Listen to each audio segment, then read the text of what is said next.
Hey students, welcome to my channel university maths classes. तो आज की वीडियो में हम सॉल्व कर रहे हैं CBSE sample paper maths standard के क्वेश्चन नंबर 21 से 26, यानी कि हम आज सेक्शन 3 सॉल्व करने वाले हैं। पार्ट बी का पहला सेक्शन है, जो कि पहला क्वेश्चन क्या है 21। 3 bell rings at an interval of 4, 7 and 14 minutes. 3 bell है जो कि रिंग होती है, पहले 4 मिनट पे, अगली 7 मिनट पे, उससे अगली 14 मिनट्स पे। All 3 bells rang at 6 AM। उन तीनों ने 6 AM पे बजना स्टार्ट किया। When the 3 bells will the ring together next. ध्यान से क्वेश्चन समझना। पहली बेल जो है हर 4 मिनट के बाद बजती है, दूसरी बेल हर 7 मिनट के बाद रिपीट होती है, 14 मिनट के बाद तीसरी बेल रिपीट होती है। तो 6 बजे चली है ये, अब कब जाके दोबारा एक साथ बजेंगी। तो ऐसे वाले क्वेश्चन में कि कम से कम कितना टाइम लेंगी, लीस्ट कम से कम कितना टाइम लेंगी, लीस्ट, यानी कि हम लीस्ट कॉमन मल्टीपल निकालते हैं, यहाँ पे एलसीएम निकालते हैं। मेथड तो बहुत सारे, आप एक साथ भी कर सकते हैं। सबसे पहले 2 से करेंगे, 2 2 जा 4, 7 डिवाइड नहीं हो रहा है तो 7 को डिवाइड नहीं करेंगे, 2 7 जा 14 हो गया है। ओके, अब ध्यान से देखेंगे आप इस क्वेश्चन को कि इसमें 2 एक है, 7 2 है, तो पहले 2 1 जा 2 कर लेती हूं मैं। अब यहाँ 7 बच गया है, ठीक है ना। अब 7 से करूंगी तो 7 से करा, 7 1 का 1, 7 1 जा 7, 7 1 जा 7, इन तीनों को मल्टीप्लाई कर लेते हैं। 2 2 जा 4, 7 जा 28, यानी कि इनका एलसीएम आ गया है 28। और एक और मेथड होता है इसका, और एक मेथड और ये होता है कि ना पहले क्या करते हैं हम सबका अलग अलग प्राइम फैक्टराइजेशन करते हैं। जैसे 2 2 जा 4, 2 1 जा 2, तो 4 का आ गया 2 की पावर 2। फिर हम करेंगे 7 का, 7 किसी भी टेबल में जाता नहीं सिवाय 7 के, 7 1 जा 7, 7 का मल्टीपल 7 ही रहा। 14, 2 7 जा 14, 7 1 जा 7, यानी कि जो 14 है उसका मल्टीपल हो गया है 2 इंटू 7। अब हमें इनमें ना मल्टीपल देखना होता है। देखो एलसीएम में क्या करते हैं, जैसे एचसीएफ में हम क्या करते थे, जैसे मान लो 4 का है 2 की पावर 2, 7 का है 7 की पावर 1, 14 का है 2 इंटू 7। एचसीएफ में हम देखते हैं जो तीनों में नंबर कॉमन हो, यहाँ तीनों में कुछ भी कॉमन नहीं है, 1 हो जाता है। लेकिन एलसीएम में क्या होता है ना, एलसीएम में जैसे जो नंबर एक बार भी आ रहा है, चाहे जैसे 2 है वो यहाँ आ रहा है, यहाँ नहीं आ रहा है, बट जो नंबर आपको दिख रहा है ना वो आपको यहाँ लिखना ही है। जैसे 2 यहाँ दिख रहा है और 7 दिख रहा है। अब मैक्सिमम पावर 2 की मैक्सिमम पावर कितनी है 2, 7 की मैक्सिमम पावर कितनी है 1 ही है, तो 2 की पावर 2 होता है 4 इंटू 7, यानी कि 28। आफ्टर 28 मिनट्स के बाद क्या होगा कि ये बेल दोबारा एक साथ रिंग करेंगी, यानी कि 6 AM पे स्टार्ट किया था तो 6:28 AM पे वो दोबारा से एक साथ रिंग करेंगे। आई होप क्लियर हो गया होगा क्वेश्चन। नेक्स्ट है, find the point on x axis which is equi distant from the point 2,2 and -4,2। देखो एक्स एक्सिस पे है, ध्यान देना, एक्स एक्सिस के ऊपर पॉइंट है, यहाँ है, मतलब ऊपर तो उठा ही नहीं है, ये ऊपर नहीं उठा। मैंने बताया ऊपर जितना चलते हैं उसके लिए वाई कोऑर्डिनेट आता है, ऊपर चला ही नहीं है तो एक्स की कुछ ना कुछ वैल्यू होगी। मान ली मैंने एक्स वैल्यू, वाई ऊपर उठा ही नहीं है, पॉइंट एक्स एक्स पे ही हो गया, तो वाई हमारा हो गया 0।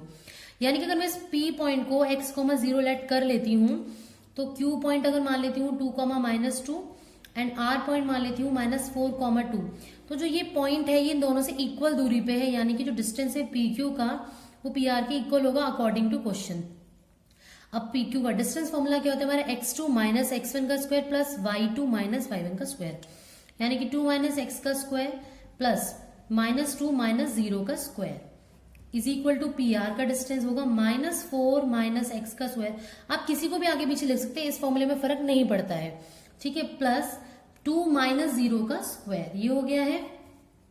अब देखो स्क्वायर रूट से स्क्वायर रूट काट दिया, मैं शॉर्ट में बोल रही हूँ, बट अगर आप एग्जाम में लिखोगे तो आप ऐसे लिखना on squaring both side, squaring करने पे वो रूट कैंसिल हो जाएगा। उसके बाद आप क्या करेंगे, देखिए ध्यान से, ये स्क्वायर ओपन करोगे, a - b का होल स्क्वायर होता है a² प्लस b² -2ab, ठीक है, प्लस -2 - 0 -2 ही होता है, और -2 का स्क्वायर क्या होगा 4, 2 का स्क्वायर 4 होता है, और माइनस माइनस प्लस।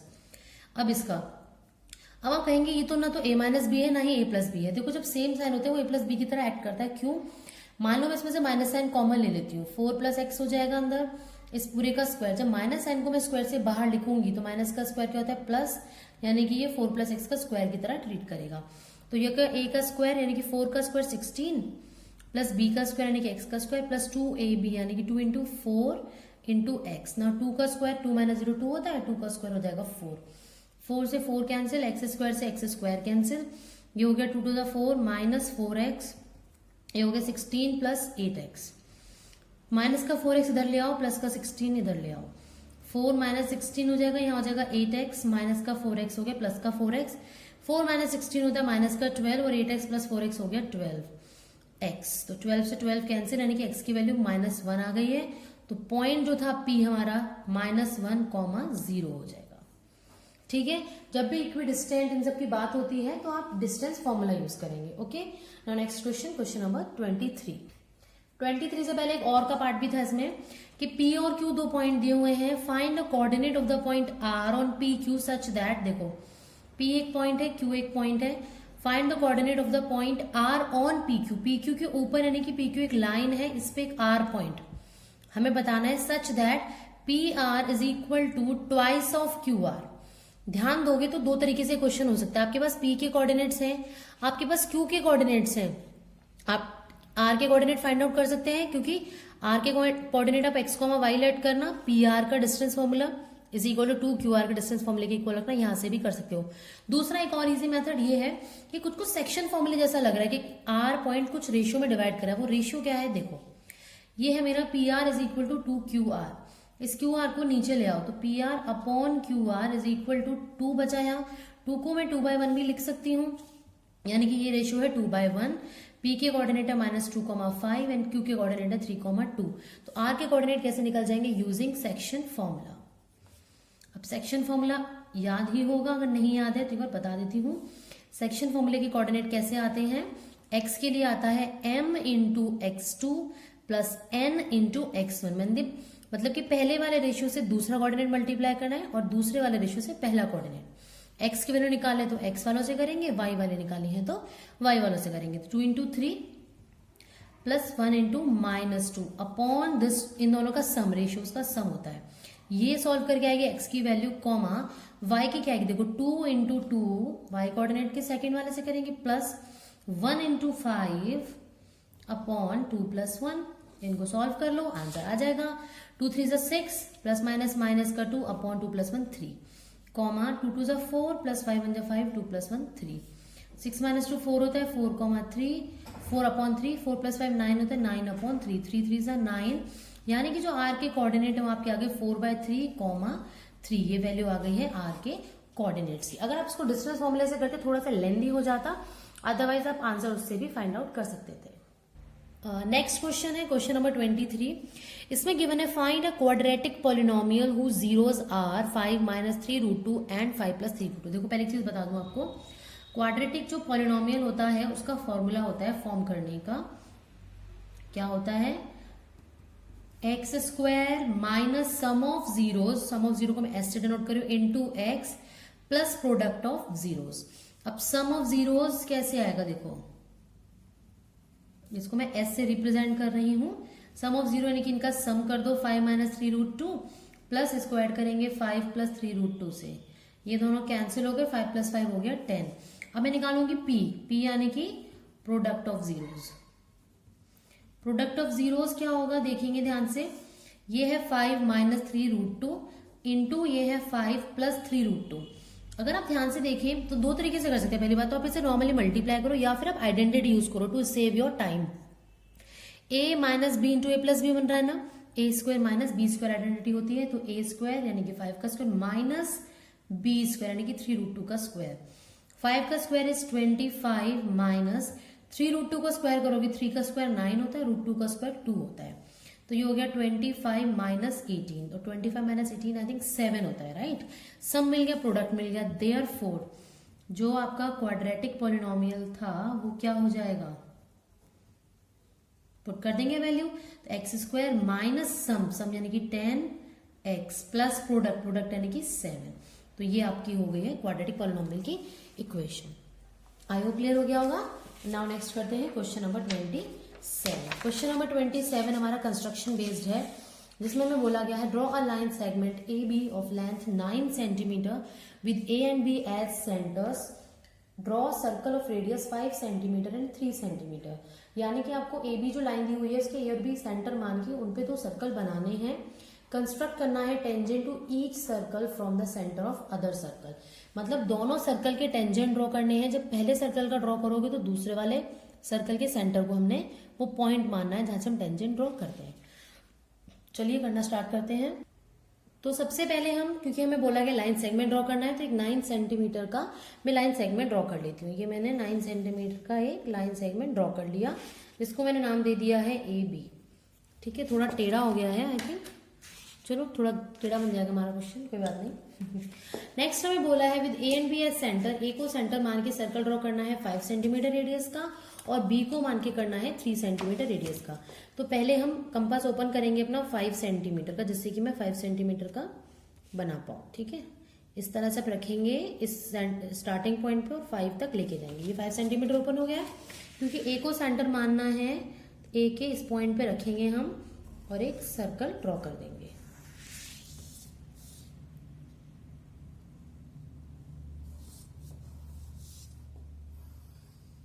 फाइन।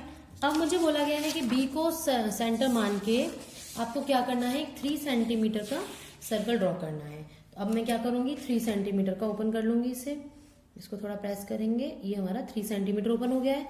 अब 3 सेंटीमीटर का बी पे रख के लगाना, तो ये मेरी बी हो गई पॉइंट यहां से।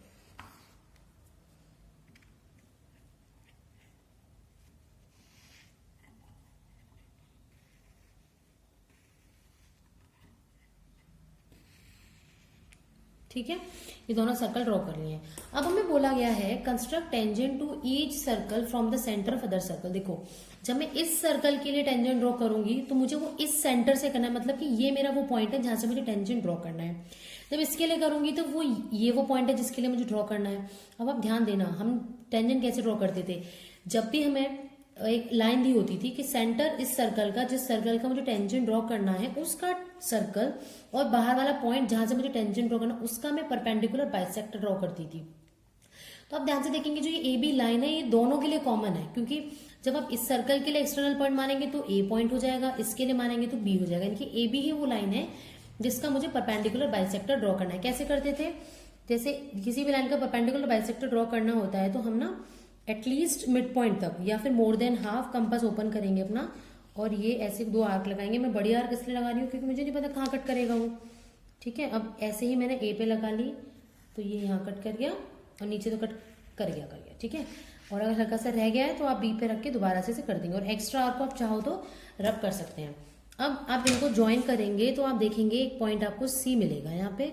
ठीक है, ये मैंने ज्वाइन कर दिया, ये मेरा परपेंडिकुलर बाइसेक्टर हो गया, C मिल गया। अब जो ये हमें मिलता है ना परपेंडिकुलर बाइसेक्टर जो ज्वाइन करते हैं, उससे हमें एक और सर्कल ड्रॉ करना होता है। आप ध्यान से देखेंगे, अगर मैं C सेंटर पे से अगर A तक मेजर करूं, ये देखो ये मैंने A तक मेजर किया, या फिर मैं B तक मेजर करूं, लेंथ मेरा बराबर आना चाहिए। ठीक है, इसलिए मैं क्या करने वाले एक सर्कल ड्रॉ करूंगी। ये देखिए थोड़ा सा A पे कम रह गया ना, हल्का सा B में बाहर चला जाएगा। ये गलती आप नहीं करेंगे, थोड़ी सी गड़बड़ हो गई है क्योंकि A में हल्का सा प्रेस कम हुआ है। बस आपको ध्यान ये रखना है, इस तरह से ड्रॉ करेंगे। अब जो ये नया सर्कल आया है, मिड पॉइंट्स को ज्वाइन करके, टेंजेंट को ज्वाइन करके, जहां जहां सर्कल्स को कट करेगा वो हमारे टेंजेंट के पॉइंट होंगे। मान लो ये पॉइंट है मेरा P, ये पॉइंट है मेरा Q। इस सर्कल को कहाँ कट किया इसने, R पे, और इस सर्कल को कहाँ कट किया है, S पे। तो जो ये होंगे हमारे टेंजेंट होंगे। इस सर्कल के लिए मुझे कहाँ से ड्रॉ करना था, B से, तो मैं B से ज्वाइन करूंगी। ये मेरा पहला टेंजेंट हो गया।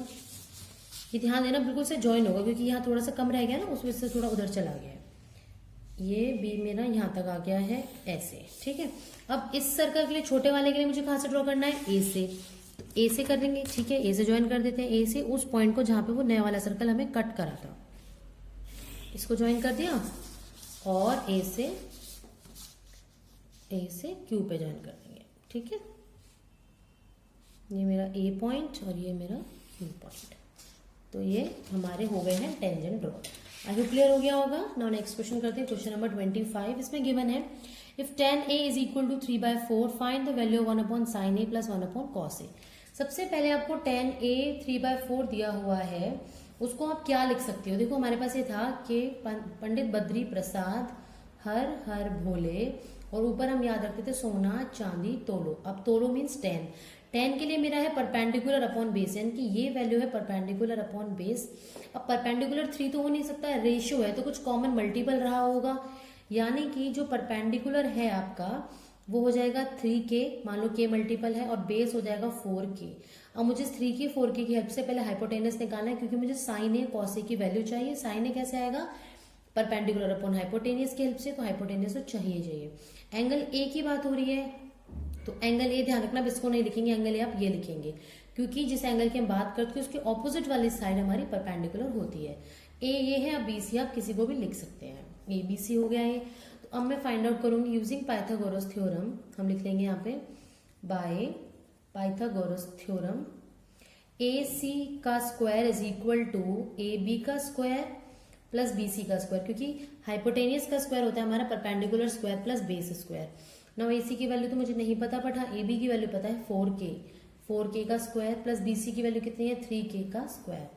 तो ए सी का स्क्वायर हो गया 4k का स्क्वायर, यानी कि 16k स्क्वायर प्लस ये हो गया 9k स्क्वायर, दोनों ऐड हो जाएंगे, 16 प्लस 9 होता है 25k स्क्वायर। ए सी की वैल्यू फाइंड आउट करनी है तो यहाँ हो जाएगा रूट 25k स्क्वायर, 25 का रूट होता है 5 और k स्क्वायर का k हो जाएगा, कट जाएगा, यानी कि जो ये हाइपोटेनस था उसकी वैल्यू 5k हो गई है। तो पहले मैं निकालूंगी साइन ए की वैल्यू, जो कि होगी मेरी perpendicular upon hypotenuse, perpendicular upon hypotenuse, perpendicular है 3k अपॉन हाइपोटेनियस है 5k, यानी कि k से k कैंसिल, रेशियो 3/5 वैल्यू आ गई है। इसी तरह कॉस ए होता है मेरा बेस अपॉन हाइपोटेनियस, बेस है 4k अपॉन हाइपोटेनियस है 5k, k से k कैंसिल आ गया 4/5। अब जो मुझे वैल्यू फाइंड आउट करनी थी वहां मैं इनकी वैल्यूज पुट कर लूंगी। Therefore 1 upon sine A plus 1 upon cos A क्या हो जाएगा, देखिए 1 अपॉन साइन ए की वैल्यू है 3/5 प्लस कॉस ए की वैल्यू है 4/5। इसको मैं ऊपर ले जाऊंगी तो ये बन जाएगा 5/3 प्लस 5/4, एलसीएम लेंगे नीचे आएगा 12, 3 4 12 डिवाइड करो, 4 5 20 प्लस 4 3 12, 3 5 15, तो ये हो गया हमारा 35/12 इसका आंसर। आई होप क्लियर हो गया होगा। नाउ करते हैं 26 क्वेश्चन। उससे पहले एक ऑप्शन वाला पार्ट है, हाँ उसे भी कर लेते हैं। हमें गिवन है if √3 sin theta minus cos theta is 0 and theta lies between 0 to 90 degree, then find the value of theta. घबराने की जरूरत नहीं, जो भी आपको इक्वेशन गिवन होती है आप उसको हमेशा सॉल्व करेंगे। √3 sin theta minus cos theta 0 दिया हुआ था, तो ये हो जाएगा √3 sin theta is equal to cos theta, minus का cos थीटा में इधर ले प्लस cos थीटा में। ना ध्यान देना, साइन थीटा को यहाँ रहने दो, cos थीटा को नीचे ले आओ, ठीक है। ये √3 से क्रॉस, मतलब एक तरह से क्रॉस मल्टीप्लाई करें, मल्टीप्लाई में है डिवाइड हो जाएगा, तो हो जाएगा 1/√3। ना साइन बाय कॉस की वैल्यू क्या होती है, tan थीटा की वैल्यू आ गई 1/√3। अब इस केस में जब हमें थीटा की वैल्यू फाइंड आउट करनी होती है तो जो भी राइट हैंड साइड वैल्यू होती है उसे सामने वाले की फॉर्म में कन्वर्ट कर लेते हैं। 1/√3 है, यानी कि tan की फॉर्म में वैल्यू कब होती है, tan 30 डिग्री पे, tan कैंसिल, तो थीटा की वैल्यू आपकी आ गई 30 डिग्री। आप देख सकते हैं कि जो थीटा है आपका 0 to 90 डिग्री के बीच में लाई भी कर रहा है, ठीक है। नाउ करते हैं इसका लास्ट क्वेश्चन इस सेक्शन का, क्वेश्चन नंबर 26। इसमें गिवन है in the figure quadrilateral ABCD, एक फिगर देखो ABCD क्वाड्रिलेटरल है, इस सर्कमस्क्राइबिंग अ सर्कल, मतलब उसके अपने अंदर समाया हुआ एक सर्कल को, विद सेंटर O, जो सर्कल है उसका सेंटर O है, एंड AD जो है परपेंडिकुलर है AB पर, यानी कि this angle is 90 degree. If radius of in circle अंदर वाले सर्कल की रेडियस अगर 10 सेंटीमीटर है, then find the value of x। आप ध्यान देना, ये प्रॉपर्टी आप पढ़ चुके हैं, एक सर्कल होता है, एक्सटर्नल पॉइंट से अगर दो टेंजेंट ड्रॉ किए जाते हैं तो दोनों की लेंथ सेम होती है ना।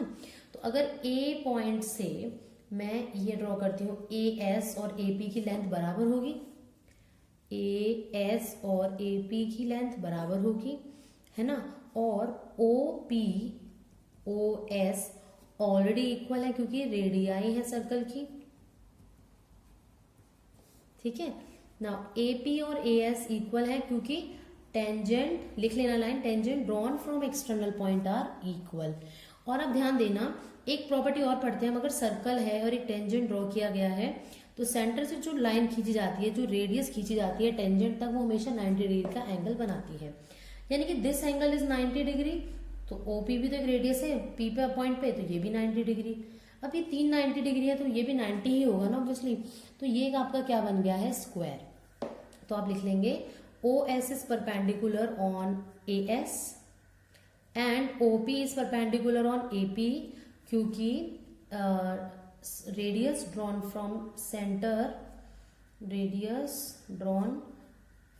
Centre is always perpendicular to tangent. Tangent पे वो क्या होती है, परपेंडिकुलर होती है। देयरफॉर हम ये कह सकते हैं कि OSAP इज अ स्क्वायर। ये हमारा क्या बन गया है, एक स्क्वायर। अब ये स्क्वायर बन गया है तो अगर ये OS और OP 10 है तो ये भी आपस में इनको भी क्या होना होगा, 10 ही होना होगा। देयरफॉर AP AS ये दोनों हमारी 10 सेंटीमीटर आ गई है। तो इसको इक्वेशन नंबर 1 दे दो। अब आपकी AB निकालनी थी, AB पूरा x है जिसमें से AB आपको 10 मिल चुका है, बचा BP। अब BP कैसे निकालेंगे, ध्यान देना, BP और BQ आपस में इक्वल है, यानी कि जो लेंथ इस BQ की आएगी वही इस BP की होनी चाहिए। अब ये BQ आएगा कैसे, ध्यान देना, C पॉइंट से CR और CQ भी इक्वल होंगे, टेंजेंट है क्योंकि, और CB तक लेंथ हमें 38 दी हुई है, तो हम लिखेंगे CR is equal to CQ is equal to 27 centimetre, क्योंकि CR की लेंथ 27 है तो CQ भी आपका 27 सेंटीमीटर हो जाएगा। वही tangent drawn from external point are always equal. CQ 27 है और CB आपके पास 38 सेंटीमीटर है। CB है आपके पास पूरा, CQ भी है, तो दोनों को माइनस कर दो तो BQ नहीं मिल जाएगा। तो हम लिख लेंगे BQ है जो कि वो आपका इक्वल होगा CB माइनस CQ के, तो ये हो गया हमारा 38 माइनस 27 जो कि हमारा हो जाएगा आई थिंक 11 सेंटीमीटर। 11 ये हो गया है, therefore BQ is equal to BP is 11 centimetre, क्योंकि ये टेंजेंट ड्रॉ किए गए हैं एक्सटर्नल पॉइंट से जो कि इक्वल होंगे। अब आपको BP भी मिल गया, AB भी मिल गया, तो X की वैल्यू यानी कि AB की वैल्यू क्या होगी, AP और BP के सम के इक्वल, यानी कि 10 प्लस 11 ये हो गया आपका 21 सेंटीमीटर। तो आपकी AB की लेंथ, तो क्या किया हमने देखो सबसे पहले जो टेंजेंट थे उनको इकट्ठे किया, ये लेंथ दी हुई है, ऑब्वियसली इसका कुछ ना कुछ यूज होगा। ये परपेंडिकुलर है, ये परपेंडिकुलर है, ये भी परपेंडिकुलर है, तो या तो ये रेक्टेंगल हो सकता था या फिर ये स्क्वायर हो सकता था जब चारों एंगल इक्वल है। अब ये जब कॉरस्पॉन्डिंग साइड इक्वल हो गई है तो ये रेक्टेंगल तो नहीं हो सकता जब ये और ये इक्वल है। अगर ये रेक्टेंगल भी है मैं कह रही हूँ तो इसके ऑपोजिट वाली साइड इक्वल होगी, ये भी 10 हो गई, इसके ऑपोजिट वाली साइड ये भी इक्वल होगी 10। जब सारी ही सेम है तो ये क्या बन गया हमारा, स्क्वायर बन गया। तो ये जो लेंथ है 10 आ गई। AP मिल गई, अब आपको BP फाइंड आउट करना है। BP डायरेक्टली मिल नहीं सकती, जब ये दी हुई है तो इनकी हेल्प तो लेनी ही पड़ेगी, यानी कि पहले BQ निकालेंगे। अब BQ कैसे आएगा, CR और CQ इक्वल होंगे क्योंकि C पॉइंट से टेंजेंट ड्रॉ किया गया है RQ पॉइंट पे, तो CR 27 है तो CQ को भी 27 होना होगा। तो पूरे 38 में से ऊपर वाला 27 माइनस कर दो तो आपको BQ मिल जाएगा। BQ मिल गया तो BP सेम हो जाएगा, tangent drawn from external point are equal. BP 11 AP 10 दोनों को ऐड करो, AB मिल जाएगा विच इज 21 सेंटीमीटर। गाइस इसी क्वेश्चन के साथ आज की वीडियो ओवर। आज हम इतना ही करेंगे, नेक्स्ट वीडियो में करेंगे बाकी के रिमेनिंग पार्ट्स। तो मिलते हैं नेक्स्ट वीडियो में। अगर आपको मेरी वीडियो अच्छी लगी है तो प्लीज इसे लाइक शेयर जरूर करें, मेरे चैनल को सपोर्ट जरूर करें, ठीक है। तो तब तक के लिए keep watching and bye bye.